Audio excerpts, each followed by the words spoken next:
All-American forward James Worthy to a star-studded mix that already included Magic Johnson and Kareem Abdul-Jabbar.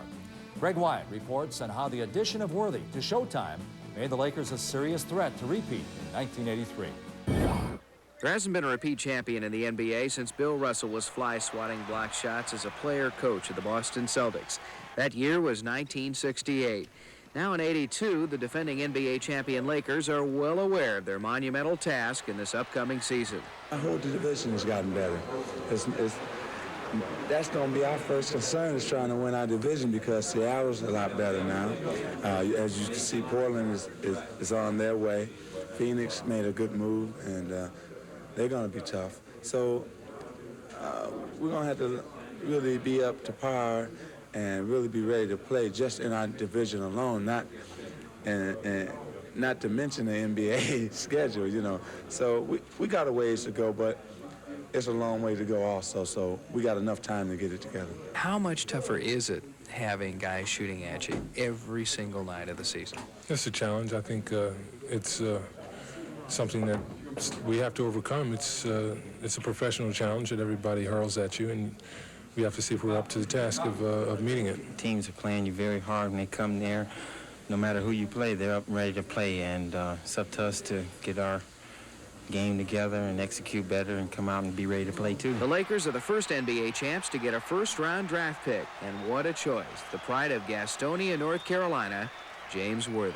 I really didn't realize it until like 2 or 3 days in the training camp, and I just thought to myself that I used to watch these guys when I was a younger age on TV, and at that time I never thought about I'll be playing with them. But I guess it's just like a dream, playing with the greatest big man or the greatest player that's possibly ever played the game, and I just feel good that I got a chance to play with him. Coach Pat Riley says solidarity is a key for his Lakers to become the first repeat champions in 14 years. He also realizes that everybody is going to be at a fever pitch even in December against his reigning NBA champions. Greg Wyatt, ESPN, Los Angeles. As expected, Worthy was one of the NBA's top rookies, averaging 13.4 points a game. But after 77 games, Worthy fractured his left tibia and missed the 1983 playoffs. Now we send you back to San Antonio for more Game 6 action between the Lakers and Spurs on ESPN Classic. There's Jerry Buss, the owner of the Lakers. Angelo Drossos is the owner of the San Antonio Spurs. Bill Burka, Dave Wohl, the assistants right in front. Start of the second period. Dick Stockton and Bill Russell from the Hemisphere Arena. Abdul-Jabbar and Wilkes have 11 and 10 points respectively for L.A. Johnny Moore with 7 is the high scorer for San Antonio. Gervin is fouled by Michael Cooper, and I think they're calling him a little closer now. Last 2 times down the court. Well, the calls they've made have been called out on the floor. The calls that they have not made have been on fast breaks. Second personal foul on Cooper. And the Lakers, who were in the penalty in the first period, the Spurs were not, have their first foul here. Gervin did not have a good shooting night on Wednesday when he was 8 for 24, but he had 9 rebounds to help the cause there and did wind up with 20 points. Well, he had, I thought, an outstanding game in the game Wednesday night. He didn't shoot well, but I think one of the reasons for that is that he was working very hard on doing some other things, and that sometimes will affect the shooting. Lakers lead is 2. Nixon still trying to get the shooting range as LA still has it. They have Cooper and Nixon starting with Magic Johnson, McAdoo, and Kareem. So Michael Cooper is playing a forward position as we start the second period. McAdoo misses, and the Lakers are not shooting well from outside. Dunleavy, who is a good outside shooter, is into the game, feeds Gervin. He was also a good outside shooter.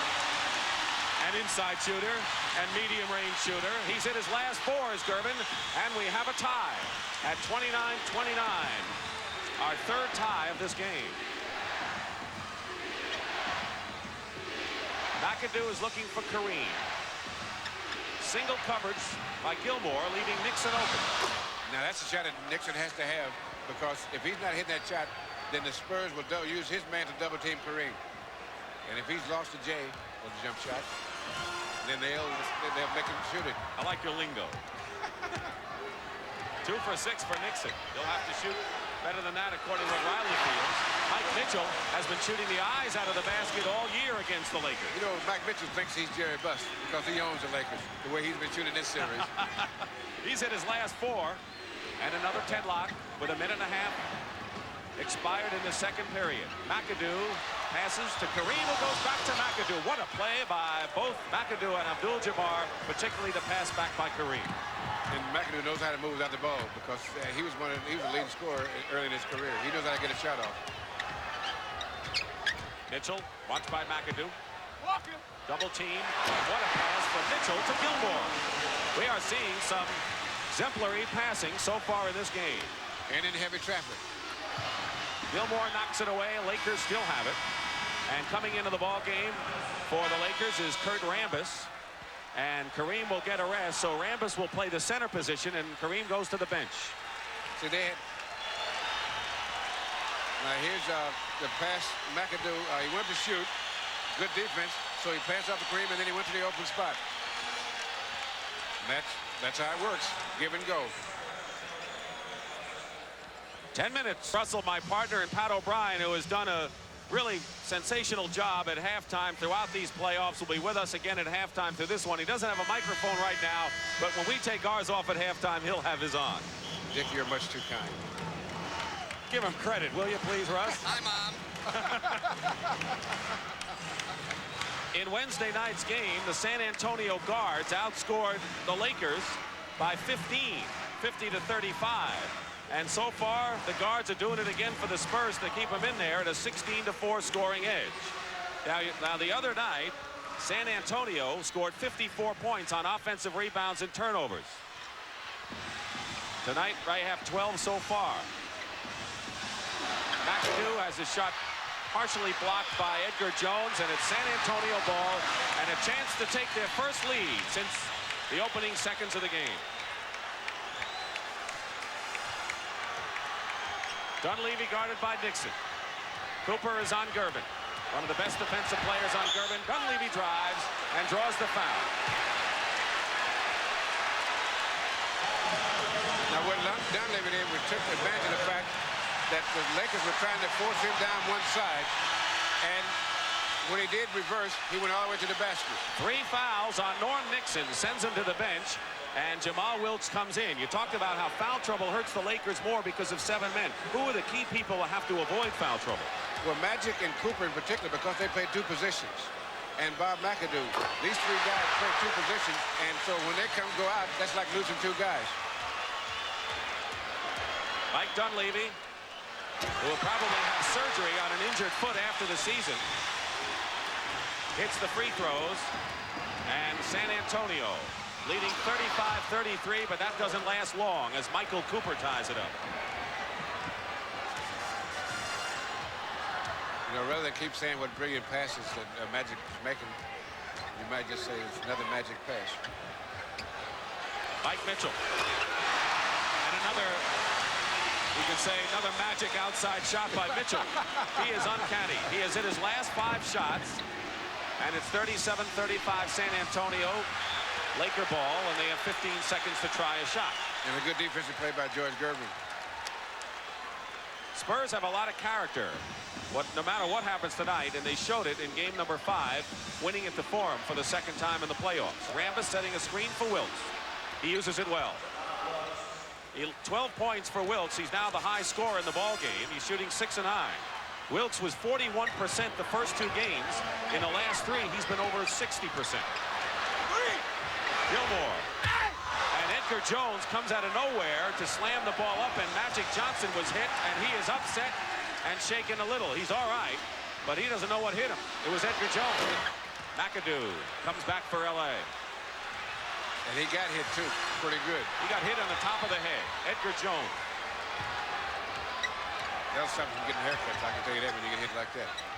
Mitchell against Rambis. And that's why Rambis has played a little less time, because he does not match up with Mitchell that well. Mike on the rebound. Mitchell, second leading rebounder for San Antonio, and Dunleavy drives in.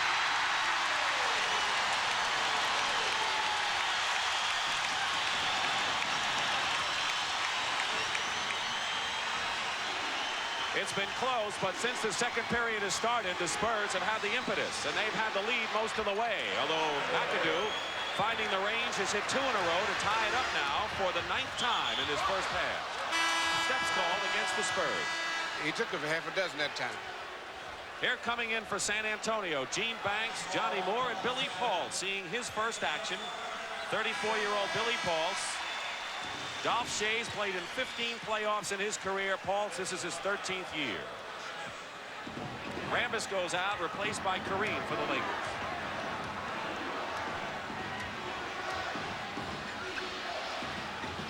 Wilkes up front with McAdoo. A big team for the Lakers right now with Johnson, McAdoo, and Kareem. Good fake by McAdoo as he got right past his man. Dribbled right past him. Lakers regain the lead. McAdoo's 5 of 8. Shooting well. Thanks. Turnaround. Biggest lead in the game. The Lakers 6 points. Nearly 7 minutes to go first half. Double team on Magic. Wilkes smothered by Banks. 8 seconds on the shot clock, and Dunleavy fouls Johnson. That's the first team foul on San Antonio. And the Spurs want a timeout. Now, the last couple of minutes, I think that the Lakers have taken a little edge on pace of the game. So we'll see what's going on now when we come back. Tomorrow, 3:30 Eastern on CBS Sports Special. Now, this is another one of those forays down court by Magic Johnson. And he gets triple team here as the defense picks up, and he makes a great pass right there to Michael Cooper. They're making him work, though. Yeah, he's doing a good job. But, you know, in his own quiet way, and not as spectacular, Johnny Moore has done a great job in running the San Antonio offense, because he's got a lot of assists in these games that in this series. He had 17 assists the last 2 games. Pretty good work. Yes, and plus he's running the offense too, just like not as spectacular as Magic, but just as effective, because they're 3 to 2. Well, there's what Bill Russell likes to call the magic pass. Instead of just saying it's a good pass, Russ says, why not call it the magic pass? And that's what that was, is McAdoo got free inside. So McAdoo's hit his last 4 shots. Dunleavy going for a 3-pointer. And Mike Dunleavy, the best 3-point shooter in the NBA. Look at that pass by Magic Johnson, and McAdoo is fouled inside. And Urban Magic Johnson is finding a wide open McAdoo almost at will the last 2 times up the floor. Now here's that last pass. There's McAdoo free, and there's the pass, hook pass. Fouls on Mike Mitchell. That's his first foul, second team foul against San Antonio. It seems almost as if, just as Norm Nixon lost the Magic jump shot, Bob McAdoo found it. Maybe Nixon have asked him, can he borrow some of it?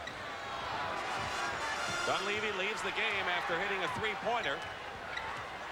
He's 5 for 13 in this series from that range.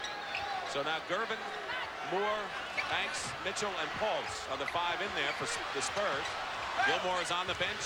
Banks has it blocked by Kareem and knocked away by Gervin, but it's still Los Angeles ball. We're nearly halfway through the second period. Another good defensive play by Kareem. Lakers by 3. Biggest lead was 6. The Spurs have had a 2-point margin 4 times. Last time at 41-39. So the Lakers are on a spurt. McAdoo to Kareem. Johnson keeps it alive. From McAdoo. Not that time, but Wilkes.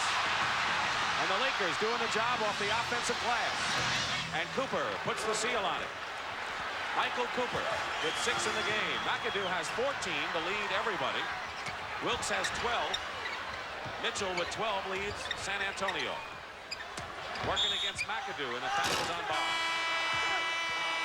Gilmore is going to come back in now for San Antonio. And Billy Paulson did his job quite well. Yes.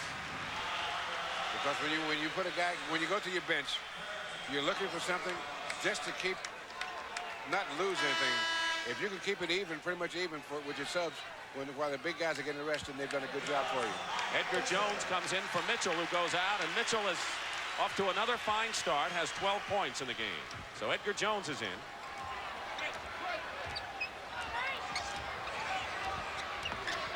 Moore to Gilmore. And he'll go to the line on Kareem's second personal foul of the game. Kareem had 4, got into some foul trouble in game number 5 and had to come out. He's got 2 now.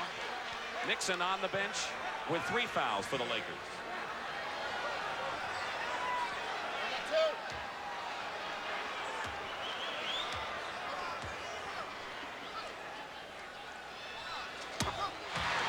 Gilmore, who led the league in field goal percentage at nearly 63%, was 4th in rebounding average and 5th in block shots.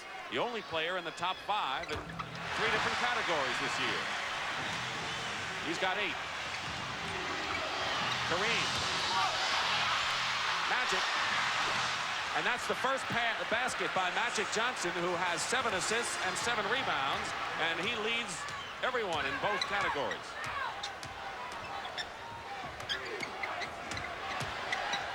Durbin. Gilmore keeps it going. New clock. We're in the second period. And they call a foul on the Lakers.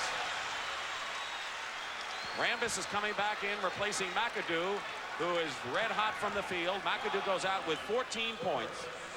They got to go over and ice his arm up. Cooper commits his 3rd foul. So now you talked about how Cooper could not afford foul trouble, and he's got 3.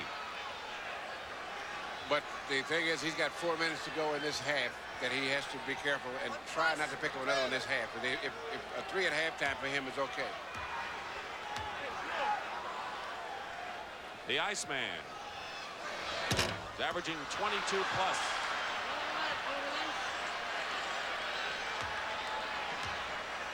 San Antonio struggling from the line, 5 for 9. They did not have a good shooting night from the free throw line Wednesday. Lakers by 4. Dick Stockton and Bill Russell. Rambis with a gift from Magic Johnson. They clocked that one at 60 miles an hour, Dick. You have to have good hands to catch it, though. You have to have good hands, and Rambis does have good hands. Now, because of the Laker foul trouble at guard with Nixon and Cooper, Clay Johnson is going to be coming into the ballgame for Los Angeles. But first, the turnover. Wilkes has it. Cooper working against Moore, and Johnny fouls Michael Cooper. Now, here's that pass we were talking about. Cooper to Magic, and there's that pass to Rambis. And really extraordinary about that is that a guy flashed in between him and the ball, and then most of the time a guy will lose sight of the ball, will miss the pass. But he caught it. Johnny Moore's foul is first, 13th foul. The Lakers in the penalty with 4:11 to play. Waiting to come in is Clay Johnson, who has played only 3 minutes so far in this series. He's waiting for Cooper, who's on the line. They have a couple of players that if you don't know how to defend them, that don't play much for the Lakers, are very good players. And Clay Johnson's one of them. When he comes in, I want you to talk about him and what Nixon told us the other day. Johnny Moore on a fine drive went around Rambis. Lakers had their biggest lead of the game. Now it's back to 6. Under 4 minutes to play. First half. Pat O'Brien coming up at halftime. Abdul-Jabbar with a long hook. And Moore again. Bill said the spark plug of his team. Pass. Jones went up. And here comes Clay Johnson. Mike Mitchell comes in for San Antonio. But what did Norm Nixon tell us about the second-year player from Missouri the other day? That he's faster than anyone on the team. He can jump. And if he went left sometimes instead of going exclusively right, no one could guard him. That's he's from Norm a great Nixon. player. That's what Norm Nixon said. And Norm Nixon is a fast guy. He's the 4th guard in the middle of the season. And he's from Missouri. He's 6'4", and the Lakers obviously feel he has talent. He's in the game, and we'll be back. Here's to men, to guys who want to take longer drives with fewer pit stops, to guys who want to spend less time in the men's room and more time fishing. And here's to Flomax. It's approved to treat male urinary symptoms due to BPH, also called an enlarged prostate. In 1 week, Flomax may help symptoms like going often, going urgently, weak stream, frequently waking up at night to go. For you, Flomax could make a difference in 1 week. Ask your doctor if symptoms are from BPH, not prostate cancer. Common side effects of Flomax are runny nose, dizziness, and decrease in semen. Upon standing, a sudden decrease in blood pressure may occur, rarely resulting in fainting. So when starting Flomax, avoid situations where injury could result. For more information, call 877-4FLOMAX. Ask your doctor about Flomax. Flomax could make a difference in 1 week.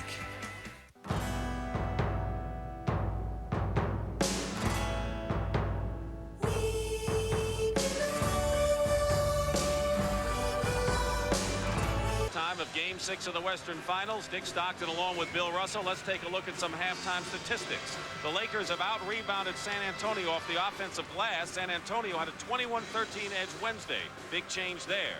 The Spurs have also turned the ball over more times than the Lakers, and the Lakers have capitalized with 14 points that way. The scoring off the bench, 24-7 LA, but keep in mind that McAdoo has 14, Cooper 8, and both of those players are injured right now. And as far as the game scores are concerned, Kareem Abdul-Jabbar has scored 16 and Mike Mitchell has 13 for the San Antonio Spurs. Bill Russell, how do you assess the first half? Why are the Lakers in front, and what can we look forward to perhaps soon? I think the primary reason the Lakers are in front, they got an unexpected boost from Bob McAdoo. 14 points. You never expect that in the first half or on a halftime from one of you guys come off the bench, no matter how good they are. And the other thing is, I think that about the middle of the first quarter, the Lakers had an edge, they gave it up, and then they came back and they finished the second quarter very strong. Now, in order, the San Antonio Spurs have to get off to a good start at third quarter, because if they get too far behind, I think that they may veer away from their game. And so they've got to come down now and get that ball inside to Artis and get George Gervin scoring, but they got to pick up the defense and get some fast break baskets.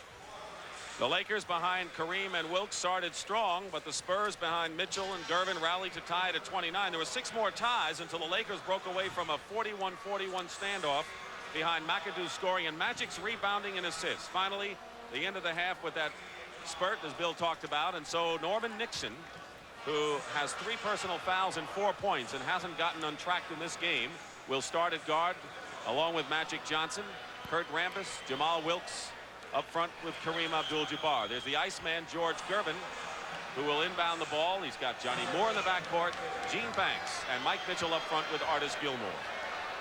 Gervin has 11 points, so does Moore. 22 points for the backcourt starters, only 6 for the Lakers starting backcourt. Moore against Nixon, who's got 3 fouls. Blocked by Kareem into Nixon's hands. See, what the Lakers like to do is funnel everything to Kareem. This is why I said it's more important that he does that defensive thing than to get the rebounds.